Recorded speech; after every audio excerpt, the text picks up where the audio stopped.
The last time you were here, you were telling me you're running a Ferrari wellness clinic, essentially for your own body Yeah. at Cade Folan's place. I love it. Kate and I, we laugh. We call it, well, as I mentioned, it's like the Ferrari workshop because high performance is like being in a Ferrari. It's like, what tools and gadgets and stuff do we have in there to optimize the vehicle? And one of the best tools is a chest freezer.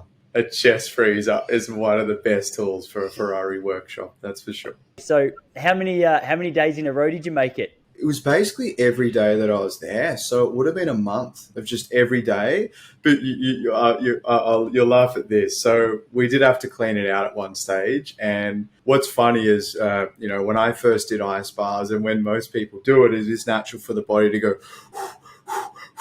But when I got in it after not being in for a day and a bit, I laid in and went, like jumping into a hot bath. Really? You felt like Yeah. like your body adjusts that quickly just to the routine of getting in the cold water. It's amazing how it happens, man. So yours was what, like literally 3 days after you felt pretty good.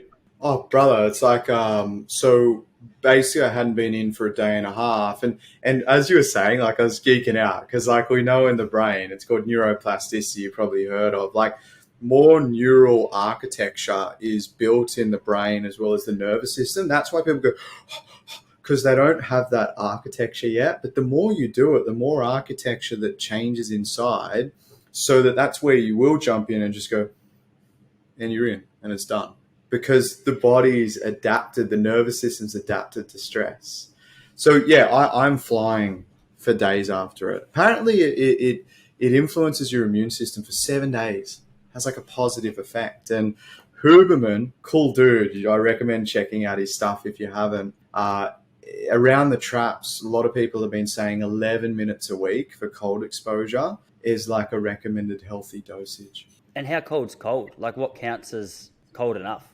Yeah, great question. I know that I'm looking more at anywhere between 1 degree because otherwise it's frozen 1 to 10. Yeah, that's what I categorize as cold exposure for me. But in That's terms of bloody cold. yeah, I love it, man. I love it. Like so one of my dear friends in the past, we would go to the snowy mountains and like break through the ice and jump in. I remember, oh man, it was like heaven. There was this lake and we literally had to break into it with axes. And then we were just there in the middle of winter in the freezing cold ice, just immersed. There is just something so peaceful and satisfying about it. It's funny, people go, I hate the cold. I'm like, I love it. I love the cold.